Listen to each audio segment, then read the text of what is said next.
Juara udah jelas kan gitu. Juara udah jelas.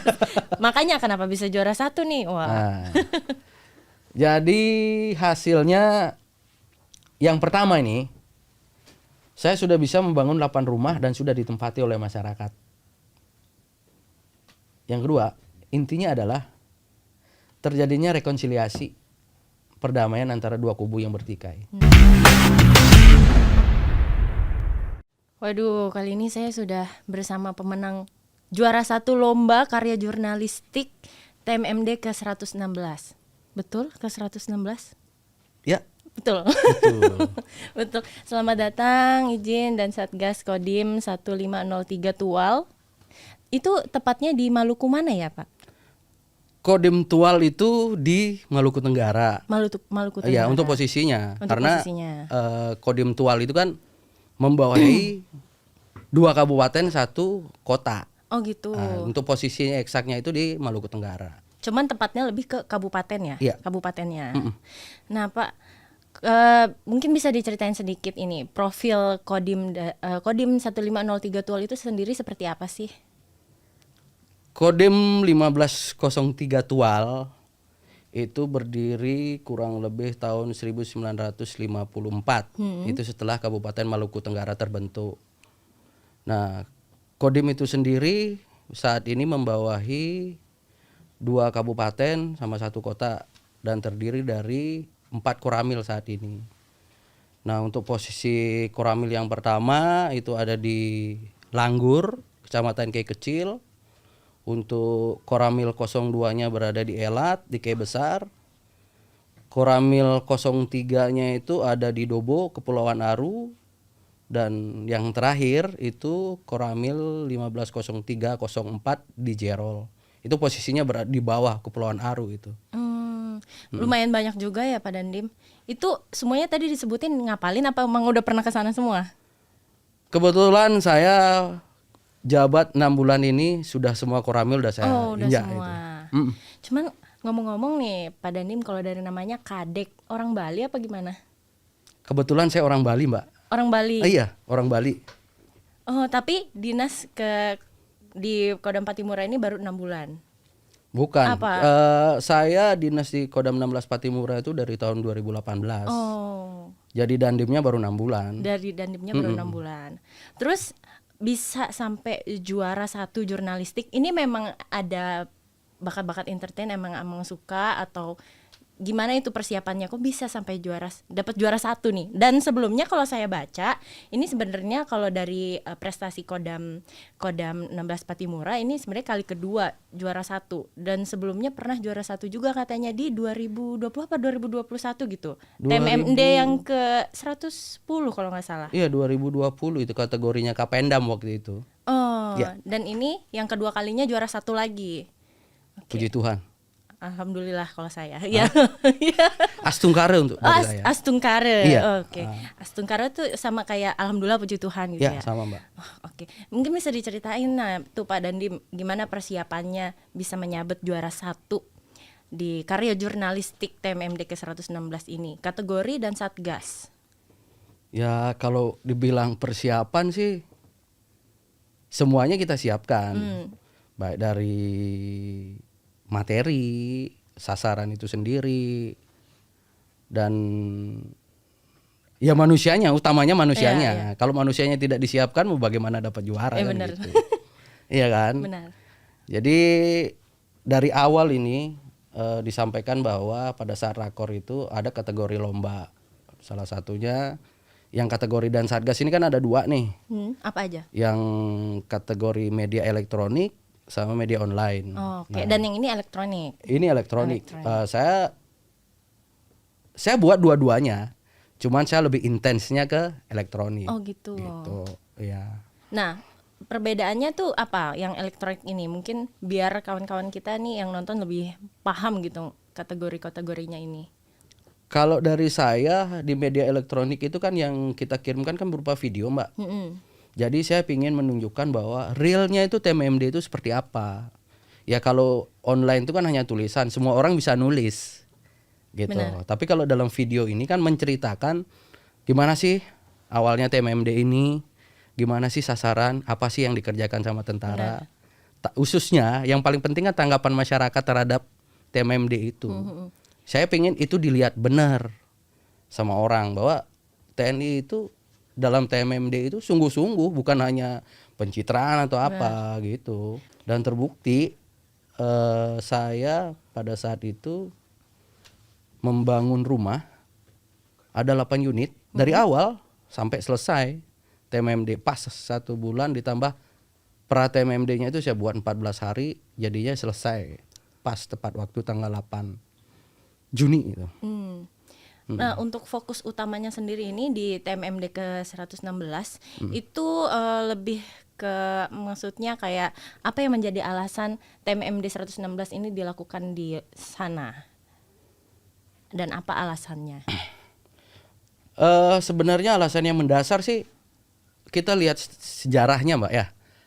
Itu tahun 2020 itu bulan November tanggal 22 itu kan ada konflik di Kek Besar, tepatnya di daerah, kalau di tempat saya desa itu Ohoy namanya. Desa Ohoy. Desa itu Ohoy. Oh, desa itu Ohoy. Ohoy namanya. Jadi tahun 2022 itu sempat konflik yang besar antara masyarakat Elat dengan masyarakat Bombay. Nah, pengaruhnya itu di Ohoy Ngurdu, di desa Ngurdu ini yang kita lagi bangun TMMD kemarin ini. Jadi saya lihat itu rumahnya hancur, terbakar. Masyarakat tinggal di tenda-tenda pengungsian. Dan puji Tuhan Asungkare Mbak, saya pada saat itu meninjau lokasi itu yang kebakaran itu dengan Bupati Maluku Tenggara, Pak Taheran Ubun. Beliau nyampaikan sama saya, Pak Dandim, ini bisa nggak dimasukkan dalam sasaran TMMD? Disampaikan demikian ke saya bilang, bisa Bapak.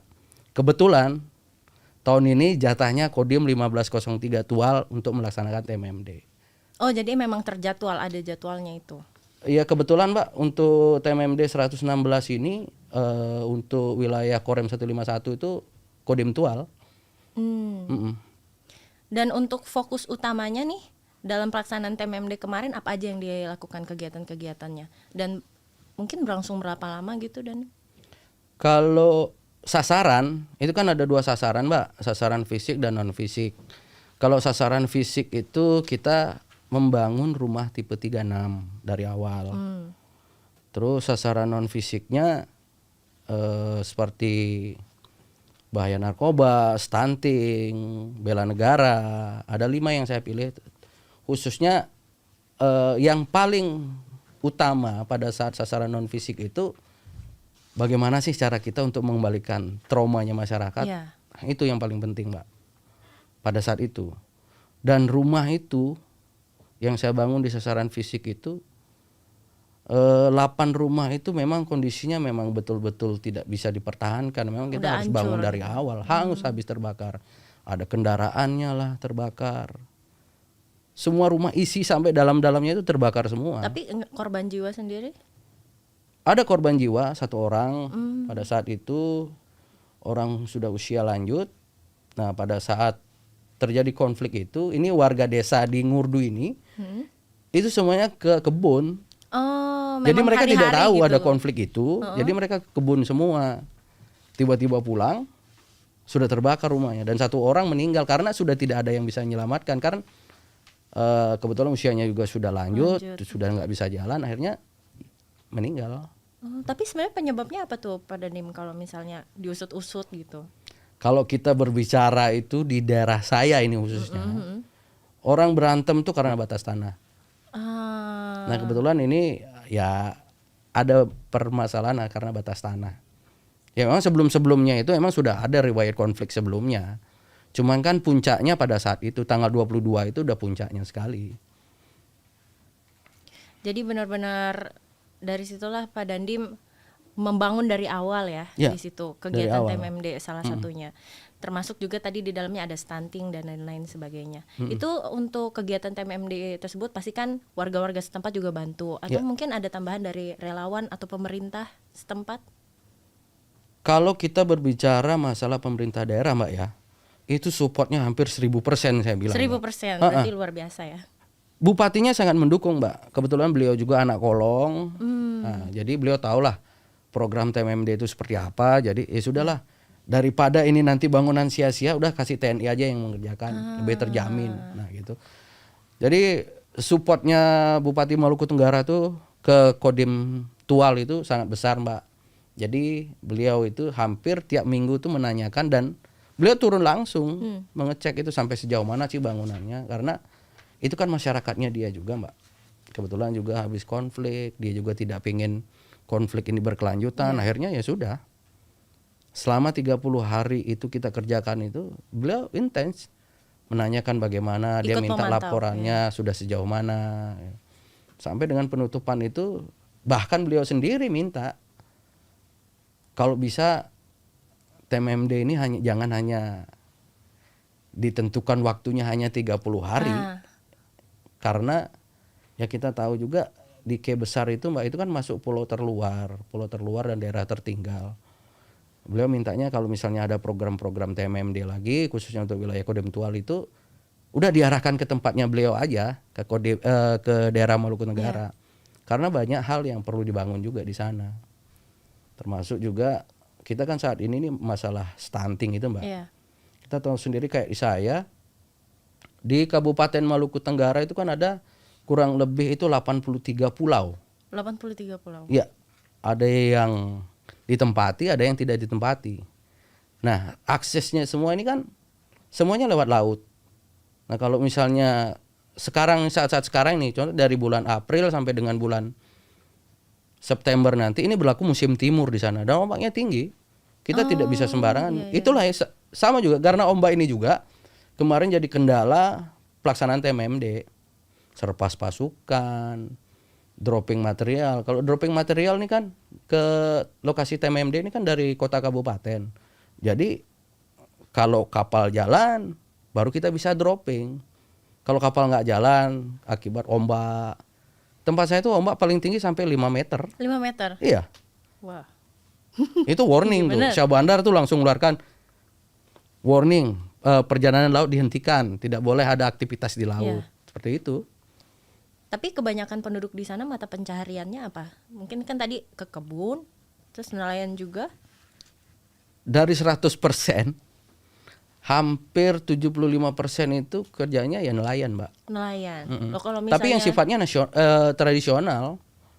Oh, mancing di sampan kecil gitu. Terus kalau misalnya lagi ada warning kayak gitu, berarti mata pencariannya apa dong? Ya sudah, nggak kerja. Nggak kerja. Saat ini, Mbak, ombak kan lagi tinggi nih.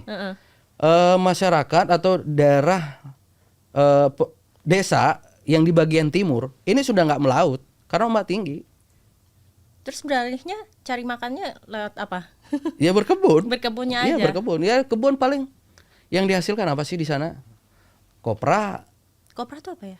Oh, nggak tahu ya. Kopra itu kelapa. Oh, kelapa. Kelapa tua itu yang dikeluarkan dari cangkangnya, dijemur. Oh. Saya nggak tahu bahasa kerennya kopra itu nggak apa ya, nggak tahu. Oh, jadi terus kelapa. Singkong yang kayak gitu, singkong sama ubi jalar. Lainnya itu nggak bisa karena di tempat saya itu kan tanahnya tanah berkarang itu. Oh, berarti nggak bisa buat tanam-tanam sayuran segala macam? Bisa, buah, tapi terbatas. Terbatas. Kayak kita nih, Kodim ini membuat ketahanan pangan itu, kita tuh masukkan polybag itu nyari tanah dari tempat lain, nggak bisa di tanah di Kodim itu karena ya karang. Jadi harus nyari tanah dari daerah lain kalau mau bertanam. Iya. Wah, tantangannya berat juga ya jadi Pak Kadek. Oh, enggak juga. Enggak juga.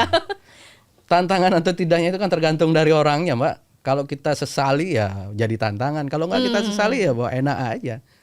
Tapi mungkin menangnya kita di sana kan, Mbak. Kalau Jakarta tuh mungkin makan ikan yang matinya udah 2 kali sampai 3 kali. Saya di sana. Enggak apa-apa tapi ya. Di sana segar, Mbak. Langsung dari laut. Oh iya sih. Itu menangnya. Enggak perlu masuk kulkas ya. Nangkep langsung masak. Bisa itu. Iya. Tapi kalau kendalanya sendiri yang mungkin selama jadi Dandim di sana melakukan kegiatan-kegiatan TMMD terutamanya kemarin ada kendala nggak Pak Kadek? Ya itu yang saya bilang, cuaca. selain cuaca? Nggak ada. Nggak ada. Berarti emang itu yang terberat, Ya. cuaca. Karena kan masalahnya ini Mbak, materialnya itu kan tidak posisi saya Kodim dan kota kabupaten itu ada di K kecil namanya Mbak. Sedangkan saya lokasi TMMD ini ada di K besar. Jadi di K besar ini itu kan yang dibilang daerah terluar, pintu masuknya Indonesia, tetapi masih tertinggal. Untuk toko bangunan gitu ada, cuman tidak bisa untuk memenuhi kebutuhan pembangunan. Jadi akhirnya saya droppingnya itu dari kota kabupaten. Untuk dropping barang-barangnya kayak material segala macam, itu mungkin untuk perjalanannya sendiri gimana? Kan mungkin atau perlu biaya atau waktu yang cukup lama mungkin. Kalau yang namanya kita kan kemarin TMMD itu kan sistemnya kok swakelola Mbak. Kita kan terima barang. Jadi kita nggak mikirkan itu sewanya bagaimana, taunya kita ada barang. Kecuali kalau hibah boleh. Ini kan swakelola. Jadi sistemnya yang kemarin ini swakelola. Jadi kita ngebangunnya itu fasilitasnya udah disiapkan sama Pemda. Gitu. Oh, berarti memang pemerintahnya sendiri juga benar-benar pendukung ya? Ya. Termasuk masyarakat setempatnya juga. Sangat, Mbak. Tapi kalau di luar kegiatan TMMD ini kan ini berlangsung 30 hari kalau TMMD. Di luar itu atau sebelum terlaksananya TMMD atau bukan pas bagiannya Kodim Tual yang menjadi sasaran untuk melakukan TMMD itu seperti apa? Maksudnya? Ya, untuk kegiatan-kegiatan di luar TMMD yang hari-hari dijalankan. Kan kalau TMMD ini ibaratnya ada sasarannya. Ya. Nah, kalau di luar itu, di luar kegiatan itu, apa tetap berjalan seperti itu atau kegiatannya mungkin lebih tidak seintens saat dilakukan TMMD? Ya mungkin tidak seintens TMMD Mbak ya. Contohnya kayak kemarin sebelum TMMD itu ada program dari Pangdam. Beliau berkeinginan untuk membantu warakawuri atau pensiunan untuk bangun rumah. Ya kemarin beliau tiap-tiap kodim dikasihkan sasaran, silakan pilih sasarannya dan dibangun. Itu yang kita kerjakan. Terus yang selanjutnya di tempat saya itu kan stunting tinggi Mbak. Kurang lebih 21%. 21%? Ya. Karena ya itu kondisi saat ini nelayan ini yang tidak bisa melaut. Jadi anaknya itu kayak kurang terurus. Nggak makan ikan. Dari mana proteinnya selain ikan? Ya dapat ikan itu dijual untuk memenuhi kebutuhannya dia. Jadi anak-anaknya itu jarang makan ikan, Mbak. Oh, justru malah nelayannya ini nggak banyak makan hasil tangkapannya juga ya? Ya nggak juga. Makanya di situ PR terbesarnya stuntingnya tinggi. Ya. Tapi sekarang Mbak semenjak saya masuk ini dari angka 21% itu kita kan ini dari Pangdam itu kan sebagai Bapak Asuh stunting kan. Beliau turun langsung sampaikan sama kita bahwa kamu nih harus punya anak asuh loh. Nah saya juga selain punya anak asuh Mbak, saya datengin ini wilayah-wilayah nih Mbak. Ya sekedar bawa tali asi lah untuk ngebantu mereka. Hampir tiap bulan saya jalan itu. Hampir tiap bulan. Dan dari 21% itu udah ada perubahan? Saat ini dari awal saya masuk itu sudah mencapai angka 16%. Oh, lumayan. Berapa persen? Sekarang 16%. 16%. 17, 18, 19, 20, 21. Ya, itu angka yang lumayan banyak. Iya. Tapi kan saya bilang itu bukan karena saya sendiri. Ya. Tapi ada support dari Pemda juga. Kadang-kadang kan gini. Bupati bilang begini, Pak Dandim, ini ada lokasi kayak begini, kira-kira Pak Dandim bisa datang ke sana nggak? Oh siap Bapak bisa. Kita datang Mbak, kebetulan kita kan ada kapal di sana Mbak, kapal KMC Komando. Nah itu yang kita operasionalkan, bawa bantuan atau apa seperti itu. Dan itu emang saya lakukan. Rutin selama di sana? Ya sebulan sekali lah. Sebulan sekali. Selain anak asuh ini loh ya. Iya. Anak asuh ini tiap bulan dapat jatah. Mereka dapat jatah beras, telur, ya sembako lah semuanya. Sembako. Intinya yang mencukupi kebutuhannya dia. Anak asuh ada berapa, Pak? Saya anak asuh saya 2, ibu hamil ada 2 saat ini. Berarti kalau lahir anaknya satu-satu berarti jadi 4 anak asuhnya. Ya. Untuk saat ini. Untuk saat ini. Ya. Mungkin ada motivasi, mau ngasih motivasi nih Pak Dandim kepada masyarakat setempat mengenai mungkin program-program yang dilakukan, atau mungkin ada keinginan program yang belum terlaksana, bisa disampaikan mungkin. Saya itu Mbak, awal saya jadi Dandim itu ada 3 keinginan saya Mbak. Yang pertama itu saya siapkan pangkalan saya buat ketahanan pangan itu. Kodim saya kan termasuk kodim tua Mbak. Jadi di wilayah Kodam Patimura itu ada 4 kodim tua. 1501 itu ada Ternate, 1502 itu di Masohi, 1503 itu ada tempat saya, 1504 itu ada di Ambon. Nah, tempat kita kan termasuk kodim tua. Ya mungkin dari segi fasilitas ada yang masih kurang kan gitu. Itu keinginan saya yang pertama. Yang kedua, saya pengen memperluas lahan untuk ketahanan pangan. Itu sudah awalnya dari 2 hektar, saat ini sudah bisa ya kurang lebih 5 hektar.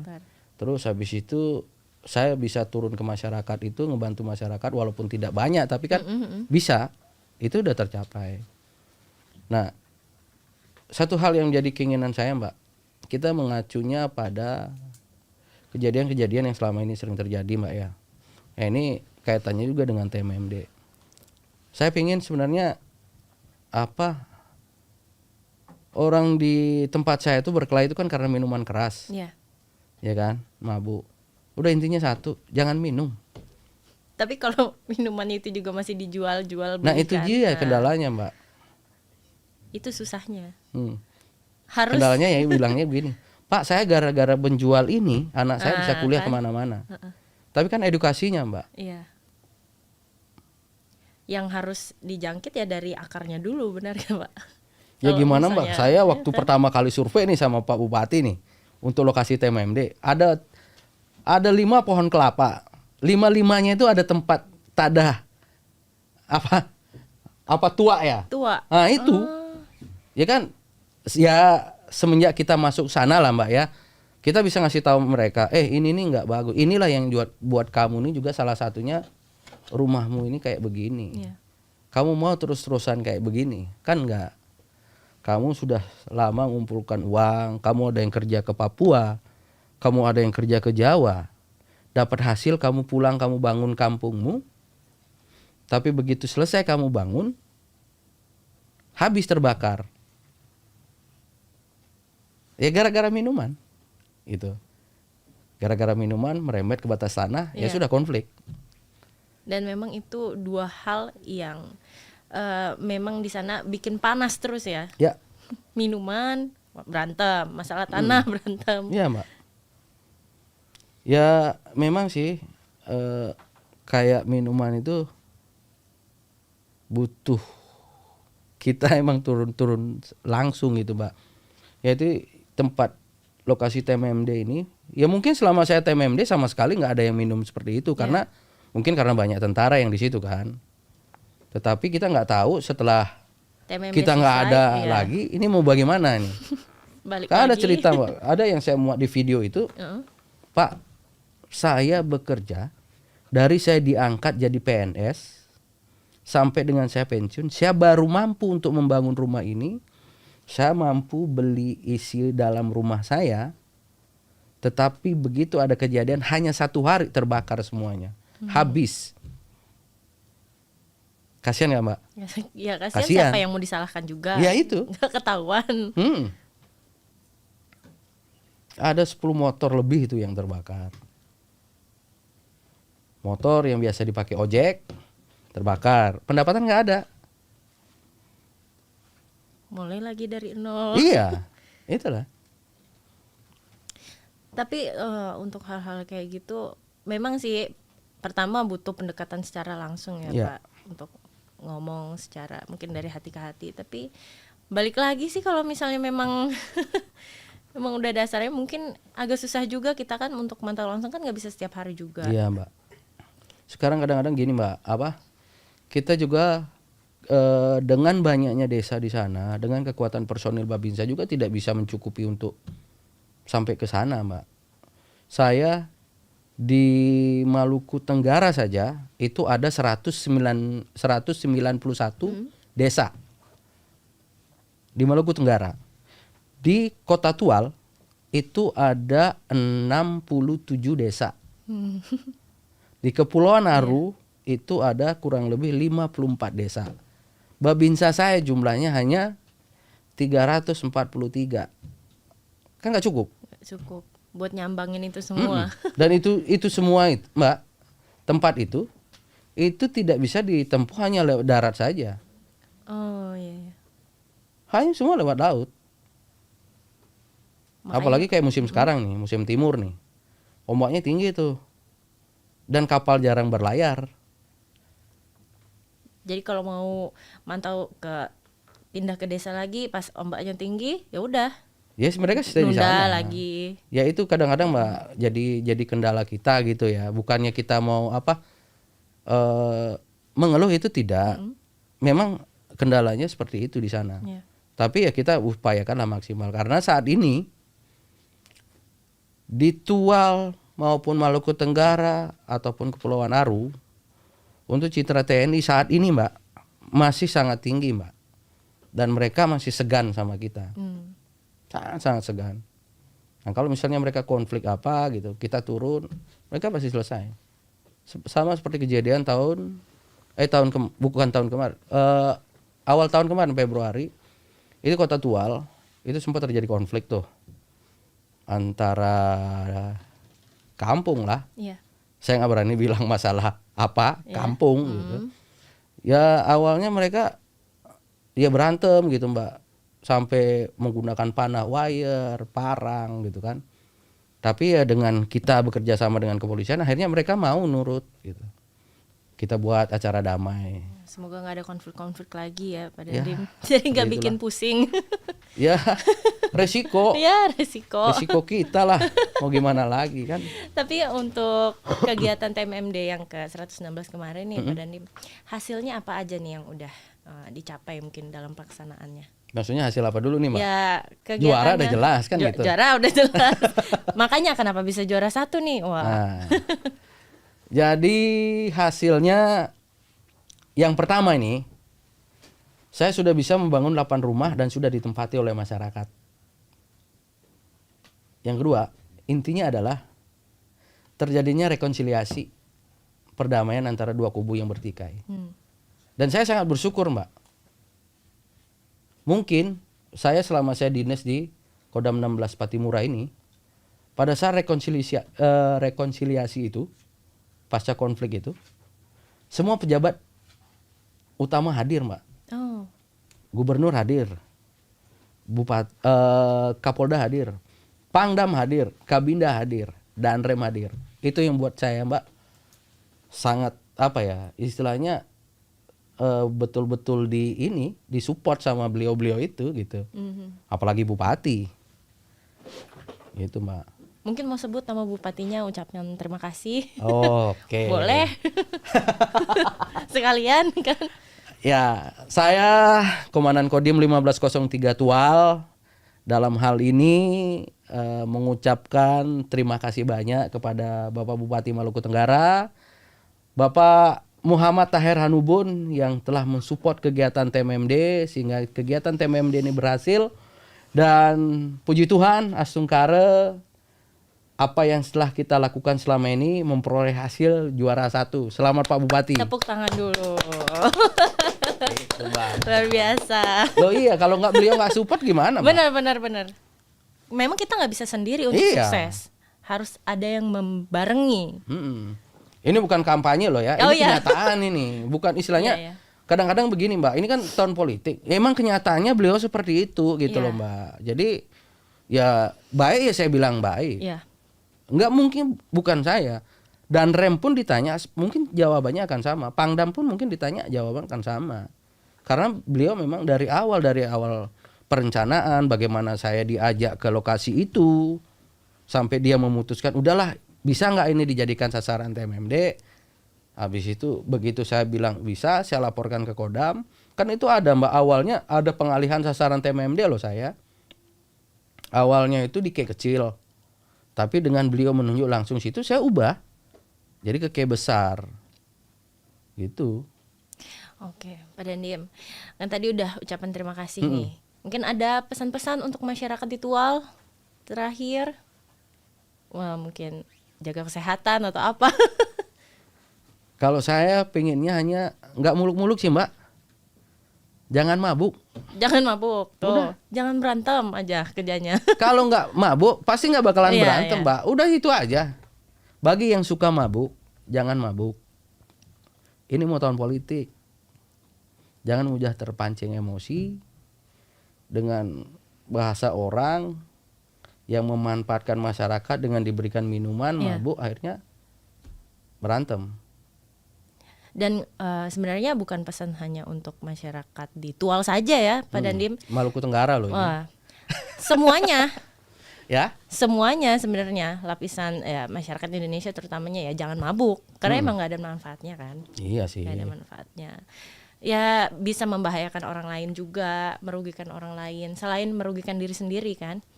Nah, ya semoga dengan terakhirnya juara 1 karya jurnalistik ini. Ke depan bisa meraih lagi juara 1 di mungkin momen-momen lain atau TMMD lagi ada tahun depan atau tahun-tahun berikutnya, karena kan mempertahankan itu lebih sulit daripada belum pernah gitu terus meraihnya. Benar gak Pak? Iya. Saya tahun 2025 itu kayaknya TMMD lagi nih. Semoga juara 1 lagi. Oh iya, harus dong. Oh harus semangat. Harus. Ya kan kita juga butuh supportnya dari Dispenat dong. Oh iya. Masa kita hanya ini. Kalau kita kan nggak tahu nih. Misalnya, Pak buat video, hanya buat video begitu aja kan kita nggak tahu. Iya. Gimana Mbak? Betul nggak Mbak? Betul. Lah iya. Ngedit sendiri nggak? Enggak lah. Nah itu juga kan. Hah? ada yang di belakang Ini kayaknya layar. bahasa-bahasa tersembunyi nih ya. Ngedit sendiri itu maksudnya gimana Mbak? Ngedit sendiri. Ya jadinya ini juara 1 dipersembahkan untuk semua yang terlibat. Semua yang terlibat. Mungkin ini Mbak apa namanya? Walaupun ini kan bunyinya kategori dan satgas Mbak kan. Iya. Kalau ini tidak ada bantuan dari baik pemerintah daerah, khususnya kepada komandan Korem yang sudah mensupport, yang ngasih semangat, termasuk Bapak Pangdam bersedia dimintai apa namanya semacam saran, masukan buat kami pelaksanaan TMMD ini bisa berjalan dengan baik. Juga masyarakat Mbak, karena kita kalau tidak ada mereka-mereka itu, masyarakat juga itu, kita tidak akan bisa sukses seperti sekarang. Betul. Saya pingin wilayah saya itu damai gitu Mbak. Damainya dengan apa? Ya jaga hati, jangan mudah panas, udah itu aja. Kalau mabuk itu kan ibaratnya tidak semua orang yang suka mabuk kan. Iya. Ya, intinya jangan mudah panas lah. Jangan mudah panas. Info yang masuk itu tolong disaring. Karena ibaratnya jarum jatuh di tual, Maluku Tenggara juga ikut panas gitu Iya. loh. Jangan sampai terjadi hal seperti itu. Kita sudah berupaya, kita tetap berusaha. Kita sebagai aparat komando kewilayahan, kita mendukung program pemerintah. Apa yang jadi kebaikan untuk masyarakat kita selalu dukung. Gitu aja Mbak. Oke. Intinya jangan mudah terpancing Iya. hal-hal negatif, berita-berita yang belum tentu benar adanya. Mm-mm. Jangan mudah untuk terprovokasi, terkompor. Ya sekarang kan media sosial itu gampang sekali Mbak. Oh gampang banget. Ya sekarang kejadiannya A dibilangnya B, orang udah panas kan. Benar. Nah, Dan itulah cepat makanya. tersebarnya. Cepat sekali. Cepat.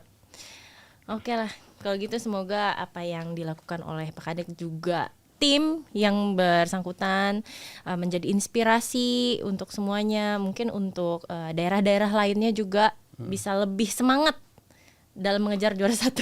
Oh iya dong. Persaingannya ketat loh kan. Nggak hanya nggak hanya omongan-omongan semata.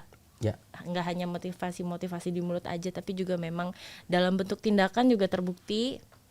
Semuanya tadi salah satunya bisa bangun rumah, sudah ditempati, dan juga tadi stunting dari 21% jadi ke 16%, itu kan suatu pencapaian, semoga bisa menjadi motivasi untuk yang lainnya. Dan terakhir Komandan, terima kasih atas inspirasi motivasinya juga telah hadir ke Kartika Podcast TNI Angkatan Darat ini. Dan juga terutama TNI Manunggal Membangun Desa ini terus berjalan ke depannya semakin baik di tiap daerahnya. Baik Pak Dandim, semoga ke depan terus menjadi inspirasi kami dan banyak yang termotivasi atas tayangan ini. Semoga kita semua semakin baik ke depannya dan sehat selalu. Izin Pak Dandim, terima kasih sudah hadir di Kartika Podcast TNI Angkatan Darat. Teruslah berkarya karena TNI Angkatan Darat di hati rakyat.